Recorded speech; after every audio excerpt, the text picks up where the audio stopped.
Wax Pack Wisdom, where we talk basketball history through card breaks and the cards we love. My name is Jake T. O'Donnell. Today, we're opening this pack of 1991 Fleer basketball, and we're on the lookout, of course, for His Airness, the greatest Michael Jordan, and whatever great players we can find. One of the last basketball packs, we pulled a couple of great Boston Celtics legends.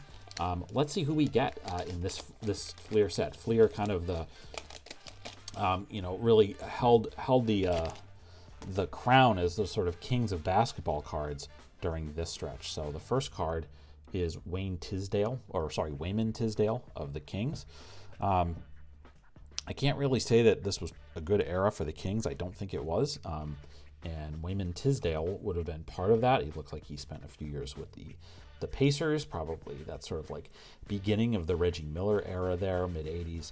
And then moved on to Sacramento. He was so it looks like he was actually he was the second pick in the draft in 1985. So there you go. That's news to me.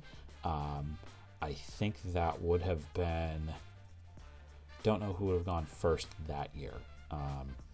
But that's Wayman Tisdale. I don't think that Wayman Tisdale quite lived up to the hype or the ability of a number 2 overall pick. So there's Kevin Gamble with the Celtics. Again, the Celtics in this era are transitioning away. They're transitioning out of the Big Three era.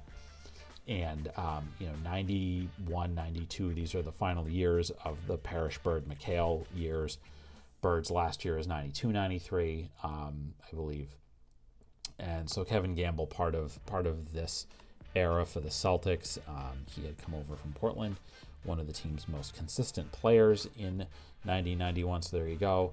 15.6 points per game. I'm noticing that he's wearing number 34, which would end up going to Paul Pierce and being retired there. So there is Kevin Edwards with the Miami Heat. He's wearing the face mask that I feel like was first really popularized by Rip Hamilton. But you've seen quite a few other guys wear it after getting nose injuries and face injuries.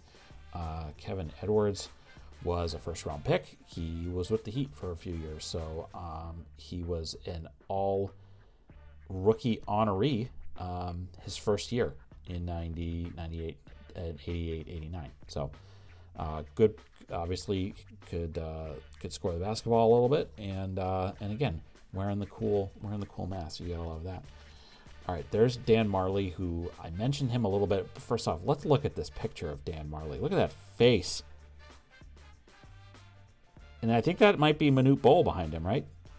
If you were maybe about to get your shot blocked by, it's definitely Manute Bol, because of, you could see how skinny Manute Bol was, my goodness.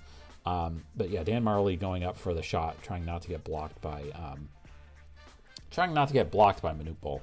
Anyway, good player, 92, 93. I guess the next season, he is he's on the team with Barkley, and they're they're trying to win the title, and they play the Bulls and they lose. But Dan Marley was definitely a big part of that. All right, here is Brian Oliver with the Sixers. I don't really know a lot about Brian. Let's take a look at the back here. He was a second-round pick. Looks like he played quite a few games for the Sixers back then. And but so the next player is one of the greats, a Hall of Famer, and that is David Robinson with the San Antonio Spurs at this point. He went to the Naval Academy and then made his way to the Spurs. And then you see that there is the total package. And then it's a long quote from him about, or not a long quote. I want to be the best I can be. I want players and coaches to marvel at what I can do. And that is like really honestly what happened, because he was, he could pretty much do everything. And, one of only 6 players to average 20 points and 10 rebounds last season. And then, it took a few years, but eventually they get Tim Duncan. They are, because the Spurs are probably not very good for the first 8 or 9. Honestly, like if we're talking about like the first 8 or 9 years of his career, he was kind of the only really good player that they had for a long time. Again, he went to the Naval Academy and then was a high pick. He may have been the first overall pick also. And then it takes a while. They kind of bottom out, and they get the first round pick. They win the lottery. Of course, the Celtics don't win the lottery that year, but that's a whole other story. And they get Tim Duncan, and they have the twin towers of David Robinson and Tim Duncan. And those guys are just an amazing duo. Robinson at center, Tim Duncan playing power forward, and they win the title just a couple years later, and then they win 3 more. I think Robinson was only part of the second of those 3, but anyway, David Robinson was a great player, and again, a Hall of Fame talent, and just a dominant center in the NBA for quite a long time. All right, there's Chris Jackson with the Nuggets. I've mentioned before that I love this era of the Nuggets jerseys. It's so late 80s, early 90s. I love the logo too. To Chris Jackson. Collegiate sensation at LSU. Looks like he was the 3rd overall pick in the 1990 NBA draft, and had 14 points. Average 14 points, was a second team All NBA, or second team All Rookie. So there you go for Chris Jackson with the Nuggets. All right, there is Dan Shays, who we had another one of his cards in a previous one, and it does confirm for me that I wasn't positive of this, that on the back here, that his father was Dolph Shays, who was one of the great players of like the 50s into the 60s, and Dan Shays is the son. Not quite as talented, but pretty tall, 6'11", and played at Syracuse and was a high pick. So there's Dan Shays. The next, we got another Hall of Famer, and this is our picture card. It mentioned there that we would get sports art cards, and ours that we got in this pack is none other than the round mound of rebound himself, Charles Barkley, one of the all-time greats. And you can see here on the back, 91 was a painful year for Barkley. A series of injuries didn't stop the Philadelphia leader from once again putting himself among the top players in the NBA. One thing certain about Barkley, he's a certified NBA superstar. That's what it says at the bottom there. This would be right around the time that he kind of forced his way out of Philadelphia, because they were the Sixers didn't have a good team, and people are gonna have to forgive me on this because I don't know. I'm not positive off the top of my head if it was a trade or if he signed with the Suns. I think he was traded, and he ends up going to the Suns. They get to the finals, but they don't win. Barkley goes down as one of the best players to never win an NBA championship. But if we're being honest, Charles Barkley's had a pretty good run. He's had a pretty good life. He's been very successful. He's constantly on TV. He's constantly in our lives. And I love Charles. And to me, I think if anybody doesn't like him, then they're crazy. Like he's hilarious. He's always says what's on his mind. I love the guy. So good to have him in there. Paul Pressey is next. It's a name I do remember a little bit. Again with the Spurs at this point. So we're gonna move on from him. Here is a checklist, which is always fun. Always good to get the checklist, so you make sure you can check the names off. Let's see if I do see Reggie Lewis, Kevin McHale, Robert Parrish all together there. Bill Cartwright, Horace Jackson, Michael Jordan is card number 29. Might be the closest we get to a Michael Jordan in this pack.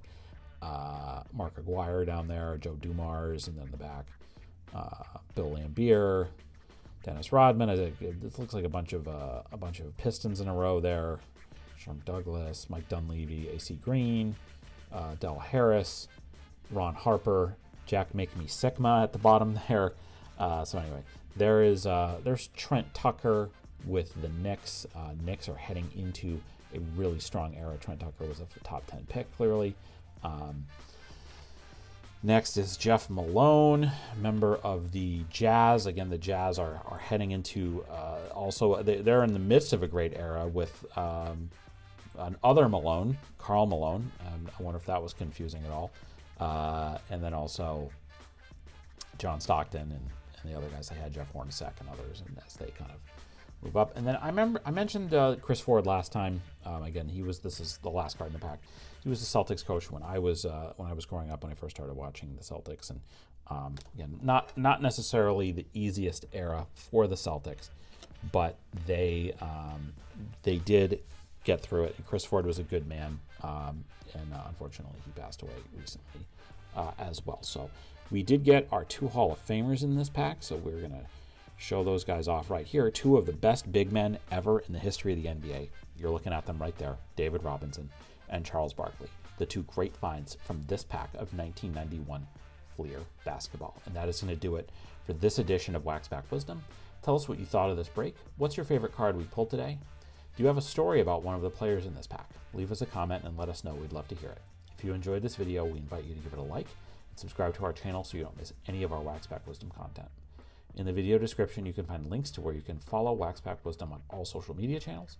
You'll also find a link to a list of our favorite nonprofits and charities. If you enjoyed this video, please consider a donation to one of those organizations. It would mean a lot to us. Thanks very much for watching, and we'll see you next time on Waxpack Wisdom. Take care.